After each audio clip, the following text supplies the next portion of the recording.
Hey, good morning, good afternoon. Afternoon. I always do that. We are in opposite coasts today. Yes, it is opposite day here in Mastermind City. I am north and you are in Toronto. I am. I am. So yes, it's an interesting world, and that's okay. I'm happy to be here, even though you're not here, and because it's a beautiful space, so it's great. Yeah, and I'll be back tonight. Okay, good. Go where your clients need you, right? Exactly. And that's the good thing about being, you can live north, you can go south, you can travel, you can do remote. It doesn't really matter in today's world, which is really good. And it's actually funny because I had a client reach out to me yesterday or last week and said, like, can we meet? And all of a sudden I'm like, well, meet. Like, Yeah. I don't know what that means anymore, because it's like, well, do you want to meet over meet? Like Google Meet? Because that was what I would say. Like, do you want to meet? And then she's like, well, no, I meant meet in person. And I'm like, No. people do that still? No.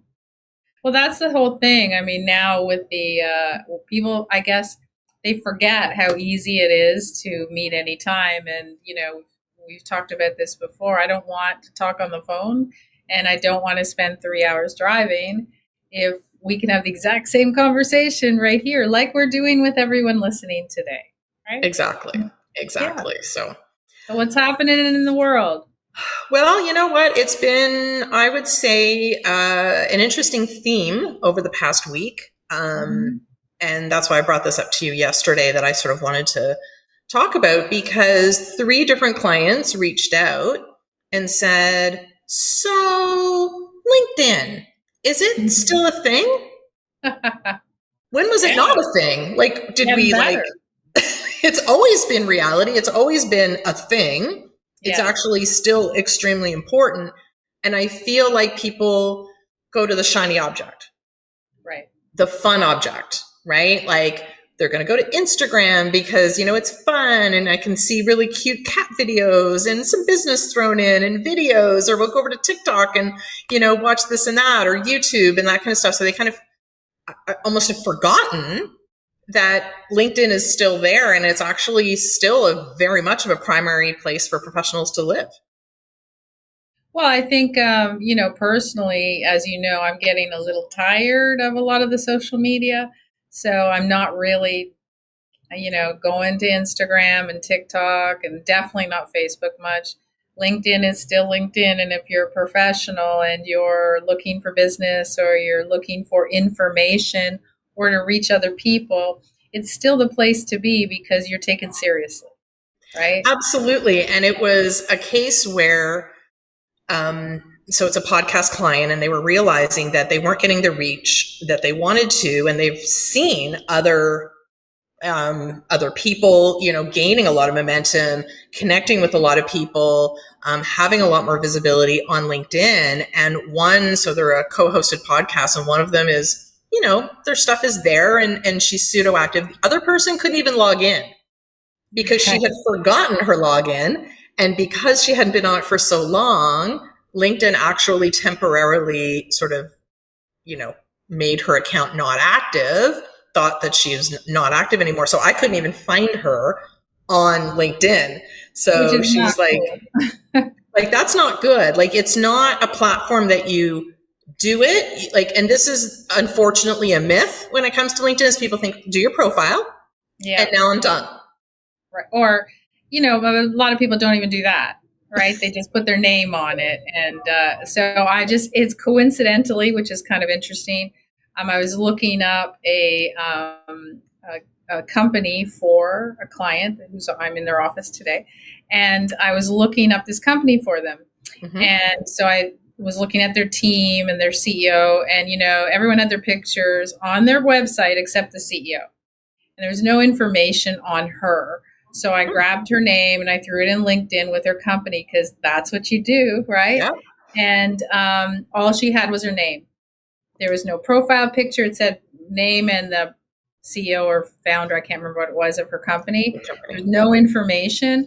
And I completely, I felt like I lost respect for the company, because I thought, well, if she doesn't think it's important enough for her to be a face of the CEO of the company, then I don't have a lot of faith in that organization. So, and that was literally just yesterday. So, I would challenge everyone out there, if you haven't been on LinkedIn in a while, even older information is better than no information, right? And I know a lot of the holdback that a lot of people had was like, oh, well, I want to do my profile, but I don't want to sound like I'm bragging. I know I'm supposed to put all these accomplishments on, but are people going to think like that I'm making this stuff up? And I don't know where all those myths have come from. I don't know where those feelings have come from. No, but I'm just going to say that in today's world, you can actually have AI write your bio, write your about section for AI. If you just kind of put in the basic information for LinkedIn, you can actually have AI write it for you. So there's really no reason. I mean, they'll write your headline. I actually went in because I was preparing to have this conversation today, and I actually went over to ChatGPT and I said, here's my current headline. Like, what would you do differently based on these parameters, right? Like, this is my target audience. This is who I am. This is kind of how I like to talk, whatever. And I'm like, you know what? It actually created something kind of cool and, kind of sounded more like me as opposed to the laundry list, of titles that I currently have there. So I haven't changed it yet. I'm just kind of tweaking it a little bit. But I think it's important because for a few reasons. Number one, like you just said, you can learn a lot about a person when they're not there. You're like, huh? What's going on? I think the kids coming from school today, like I know we have older children, and they're talking about it even at the high school level. They're now saying, like, if you want that professional presence, like you need to be on LinkedIn. Like, what does that look like? They're realizing that they need a professional photo, and they don't have to have a big extravagant photo shoot. Our phones are fantastic. You can have someone take a really good picture of you. There was one person that asked me if their photo was good, and it was they had a seatbelt. They were in a car because cars give you really good lighting. So she's like, "Oh, I took a selfie of myself." I'm like, "No selfies." Well, you could use that picture. You could actually use it, put it into an AI program. As we all know, there's some really great AI programs for headshots now. That is true, actually. It will fix it. So you can even go to Canva and cut out the background, right? And put yourself in different background. But, with AI, and they look great. Like, I mean, you upload 4 or 5 pictures and it creates a whole, slew of professional photos that you want to use. So I think, and it really does bother me sometimes when I go on LinkedIn and I see somebody's picture and you go, really? Is that the best you could do? Like vacation shots, people who have their arm around, somebody has their arm around you and you've kind of cut them out, but you haven't taken their arm off of your shoulder. Like some of that stuff now, again, with AI generated, with ease of removing things from photos, I think we have no excuse but to showcase ourselves in a professional way. So it's still the place that people go. So LinkedIn is still, absolutely a professional platform. It's a place to connect. It is a place where people are going to check you out. Hence what you said earlier. Google is still, when somebody Googles your name, your LinkedIn profile is still one of the first things right at the top. Right at the top. Very top, exactly. And there's lots of different things in the profile now than there used to be. So I'm finding it very interesting the way that LinkedIn has progressed over the years, because back in the day, 5 years ago, it would be literally your name, your headline, and your summary, which was sort of your about section.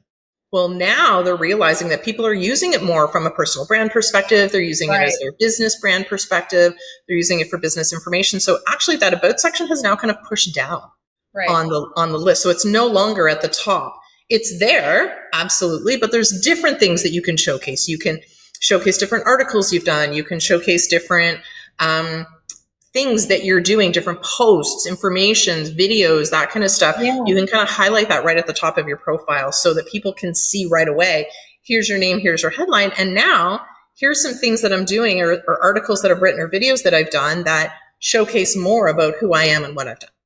Yeah, and it's interesting. I don't know how I got on this list or however the algorithm does it, but now I always get invites to comment on someone's article, like put my perspective on somebody's article that obviously is tied to what I have in my bio or in Right. my about. I don't know exactly how they do it, but I don't. But when you do that, you obviously are ranking better in their algorithm and get, to more exposure. So there's a lot of benefits to have a full LinkedIn profile. And I'm the first one to say I haven't updated mine in ages. But I did it very, very clear and generically so that the information that somebody most needs is there. Mm-hmm. And if the base parameters are there, then you're going to get more exposure. Now, obviously, as you said, if you write your own articles, or like we do our LinkedIn, we do our newsletter on LinkedIn. Yep. Which gives our company a lot more exposure. And I think that's a really cool thing, because we did talk about newsletters are coming back, they are getting bigger, but how great is it to be able to put it on LinkedIn instead of just putting it out to your list? So you can still put it out to your list, Yep. but you can also add it to LinkedIn as well. So thank you for the segue, as always. So one thing that I think has changed over the past few years is the emphasis on company pages.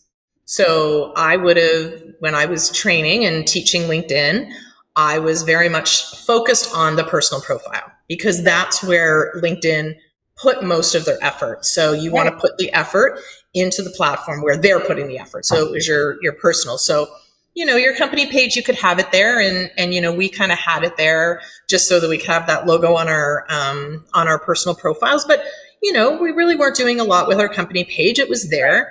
And all of a sudden I started doing a lot more research, and we started having different conversations, and it's like, hang on. And the biggest thing that came out of that whole growth with LinkedIn focusing on company pages was the newsletter. Yeah. So they started with the newsletter being under a personal profile, but they realized that was limiting. Like, am I going to do the newsletter for our company? Are you going to do the newsletter for our company? Yeah. Like, what does that look like? But now you can do newsletters under the company. So what ends up happening is when you create this article, it goes under your newsletter when you've created your newsletter, and people can subscribe to the newsletter. So a few things happen. Number one, they get a notification on their LinkedIn that you've sent out a new article, or you've put that article on your newsletter. But number two, they get an email, depending on their settings internally within LinkedIn. So an email list is great, but they also get that same article from LinkedIn directly in their inbox. And that's the full article. So we put out an article twice a week. We have a newsletter called the City Insider, and we'll talk about this a little bit later, but this video will be turned into an article that we will then put into LinkedIn as an article on our company page. And then we can share that from our personal profile. So the visibility is much greater when you do that and you have multiple people sharing that to their network. So I think from a content perspective, I think LinkedIn really realized that need was there for people to create content outside of their own personal profiles. Right. Personal profiles, absolutely important. And I think people are still, we talked about this a lot in our coaching session last week with our community members. And, we talked about the fact that most people kind of steer away from it because they don't want to create it. It takes so long to create a newsletter. And we came up with some great software and some little hacks that if you guys stick around for Tech City, which is always after Hot Topics, you'll learn about some simple, easy ways to do it. But I mean, that now that there are easy ways to put out your content without having to worry so much about, spending, 3-4 days putting together a newsletter, it is available for everyone. So I have a question. I'm not sure if you know the answer to or not, but it used to be, I think you needed, what was it? How many subscribers for a newsletter? Was it 50 or 150 or? So what you need on your company page is right now in today's world, you need 100 followers on your company page in order to create a newsletter under your company page. Right. So and I think that's fair. And it's important. I mean, it's not that hard. I mean, most people have, 500 at least, connections. So if you just send out a note to all your connections and say, please, like the page so we can start our newsletter, tell them that's why you want to do it, and people will do it. Like if somebody sends it to me, I would do it. not, I probably wouldn't if they just said like my page, but if they said we're trying to get a newsletter together, then I would do it. Now I don't know, is that the same rule if you do it on your personal page, a newsletter? No. Anybody can do it on their personal. Okay. So if you are your brand on your Yeah. own, and so doing it under your personal might make sense. I was Yeah. just very happy when they opened it up and they started Yeah. doing newsletters on their company pages, because then it gives you the option. So in Yeah. a case of, someone like Faye and I, where there's two of us and we have Mastermind City together, then like, again, who's going to do the newsletter? It doesn't really make sense. And then we can share it Exactly. to our personal profiles. So don't worry, you can still do all that. It's just this way is a little bit easier. But yeah, I think it's you're immediately, when you send a newsletter out from LinkedIn as opposed to putting it on any other platform, even your own, you're immediately considered more of a thought leader, Yes. right? Because and it is, your newsletter is very clearly defined as to what you're going to talk about, so people just immediately, and a lot of people comment too. What I know, Yeah. a lot of people comment, a lot more people comment on it because they're seeing it more, and it's showing up in search results, even just through Google, not just on LinkedIn. So if you think about the places that people are searching for information, where's one of the first places they're searching? Google, right? So what's coming up?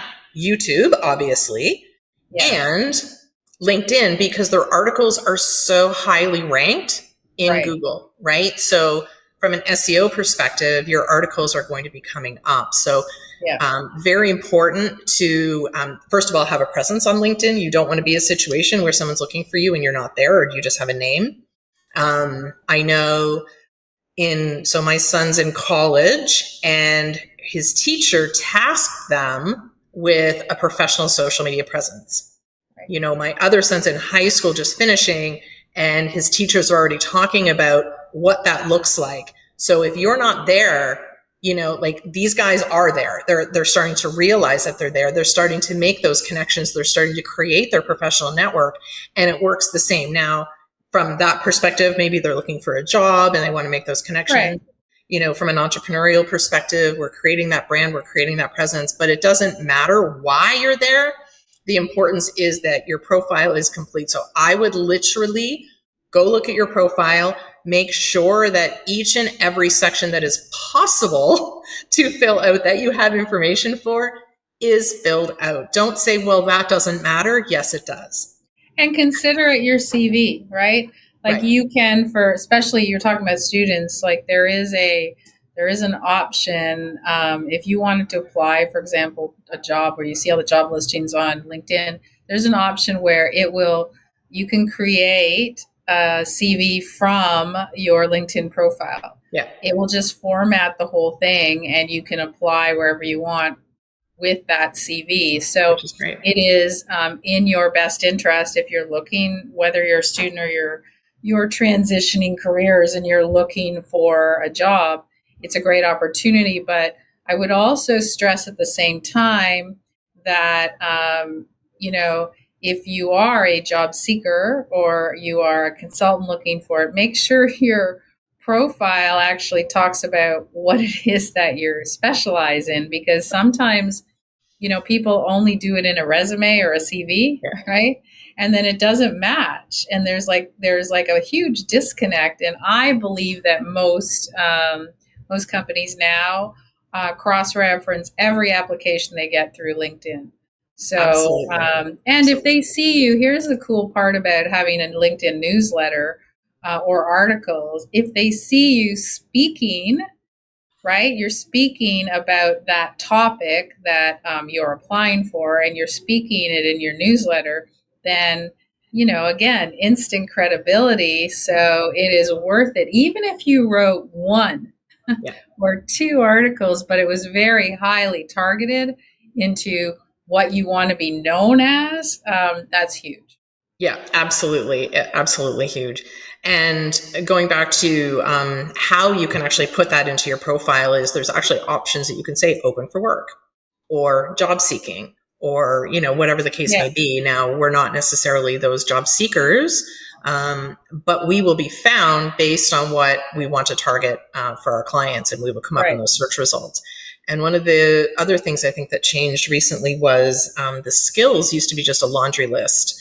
Now they're actually associating them to specific jobs. So you can say, oh, they did this, and these are the skills that you learned at that particular position or that particular job or company that you had. So it's just, I think they're just making it easier. They're making it more searchable. They're making it easier to find information. And it is becoming a place where people are going and searching either A, for people, B, for people to hire, or C, just for content. Because there are professionals, thought leaders, experts out there that are writing and providing content, and they're putting it on LinkedIn. So it's a little bit more difficult to really put a lot of information on something like TikTok, right? Like TikTok, a really short video, a really quick tip, that's fine. But when you want to go to like, I want a longer article, I want to see and read. And that kind of goes back to, I was having a conversation with somebody else a little while ago, and we were talking about, maybe it was you, I can't even remember, but we were talking about all the different ways in which people learn. So maybe we were talking about it a bit ago on Hot Topics, but like there are people who want to read, right? So if you only do a podcast or you only do a video, even though they can read the captions, I can scan and read an article much faster than I can to listen to a 10-minute video. I prefer to do that. There's other people that prefer just to listen. There's other people that's like, I need to see you in order to understand and comprehend what you're saying. I'm not an auditory learner. So when you take all of your content and you go there and you put that out in multiple formats, like a LinkedIn article, and put it on your newsletter, therefore they can find you. And then they go, wow, that's really cool. And they click on your profile and they go, well, and here's the interesting thing. I mean, podcasts, which are great, obviously. A lot of them that I was listening to a couple yesterday because I was driving, and it bothered me because they were very slow talkers. Right. And as you know, I don't like slow talkers. And the right now, the way to get to not be having to do that is to read the show notes if they included them. But who wants to go try to figure out where the show notes are? Like, it's not that easy, right? So we're going to talk about again in Tech City, but actually taking the information that you gave in a podcast and translating that into a newsletter, same information. Now you're putting it out as a readable product. So all of a sudden you are going to connect with way more people, because everyone who's doing a podcast, I hate to break it to you, but not everybody in the world listens to podcasts. No, it's true. And people who do podcasts, which we are a part of, have a tendency of thinking they can reach everybody, and they can't, because I would say I know more people that don't listen to podcasts than do. So and as I can't agree more, because I mean, I love doing podcasts. I love producing podcasts, but they are not the be all and end all of everything that you need to be doing. They are part of, because there are huge benefits, but there are huge disadvantages. You are actually excluding all of those visual learners. You're excluding the people like yourself who just want, like, and me as well. If you could just give me the article, then I can just kind of pick out the key points that I want out of it. And I'm done. Yeah. Awesome. Now, and it bothers you, because here's the thing. I pick my podcast based on titles, just so you know, not on the entire show title. I look for specifics. I'll punch in, and then you'll find episodes. Yeah, like the episode title. Yeah. The problem is, as I said, I know I'm interested. I am interested in that topic. And then you come on and you talk really slowly, or you have way too many advertisements, commercials, whatever you have, you've lost me. So if you could just take that same thing, put it on as a LinkedIn newsletter, I would read it in a second, and I would give you instant respect and credibility, because I'm getting the information. So we're going to teach you about that. But I mean, it's huge. And I think everyone has to understand that depending on what you do, there is a great way to access people, in particular on LinkedIn, because let's face it, if you see somebody on TikTok, credibility, Mm. Not so much, right? Yep, Not so much. absolutely. Sorry, guys. Sorry, Yep, TikTokers, but not so much because you know true. what? I'm always thinking that you're selling something. Let me figure it out on the bio, right? Let me go to Yep, your link. Let's see what your Amazon store is, yep, right? exactly. So even if you're talking about a serious topic and it's business related, still, unless it Yeah, ties back to something that's much more credible, like LinkedIn, that you're probably not going to catch me. So, and I think exactly. a lot of people are like me.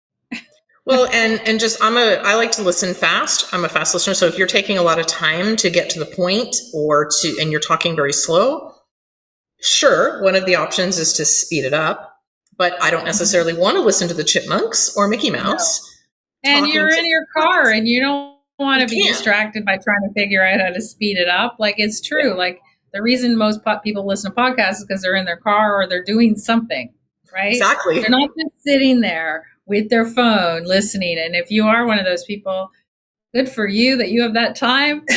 But Well, and if I you don't. do, you're probably watching the video. Yes. Right. So I just think we need to understand and respect all the different ways in which people consume content and understanding that no matter what, when they see you, they hear you in whatever capacity they read, they like you. One of the things that they're going to do is Google you or check you out. And one of the things that are going to come up is LinkedIn. So I would, again, going back to if you have not looked at your LinkedIn profile in a long time, go ahead and do that. If you have not ventured into doing LinkedIn articles, or any sort of written content because everyone's talking about videos, Yeah. I would strongly suggest that you go down that road.